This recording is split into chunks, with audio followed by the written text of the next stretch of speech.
What's up, guys? This is the Nemesis Coupe, and today I'm going to show you how to remove the battery and replace it in a Dodge and or Chrysler key fob.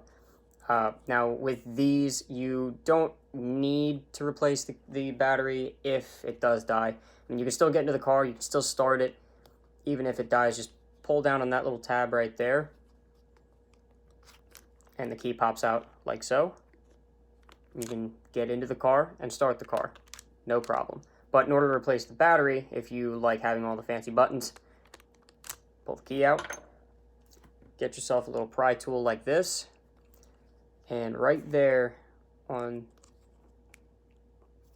that side of the key fob, there is a little hole, and that is the easiest place to start.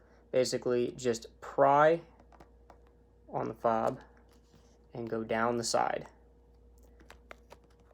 and it should pop open like that, and then go down the other side. And because of the one side being already popped open, it's a little easier with this side. And just pop the back cover off. Then you have your battery right here. Oh, that's why it's not working, because somebody put the battery in upside down. That's fantastic. All right. Well, interesting.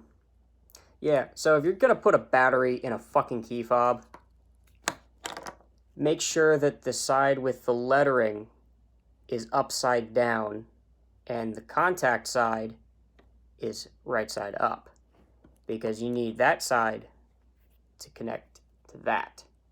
So, there you be.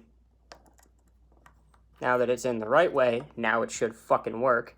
But, nonetheless, as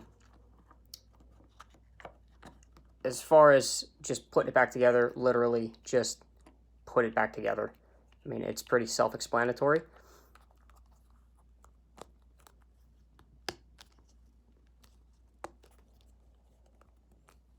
And there you have it. That is how you replace and fix someone's fuck up. So I picked up these batteries for nothing, I guess. But the size is a 2032 battery. You can pretty much get them anywhere. I got these at Dollar General, and looks like I didn't even really need to fucking buy them, because, you know, some hippy-dippy retard put the goddamn battery in upside down. But hey, whatever, that's fine. I mean, learning experience, I guess, for all of you. Yeah, so, one, that's how you replace the battery in these key fobs. And two, that is how you put a battery in correctly into a key fob. So, hope you all enjoyed the video. I got some new content on the way. I got a lot of ideas, a lot of things I'm working on. Just keep your eyes peeled for that.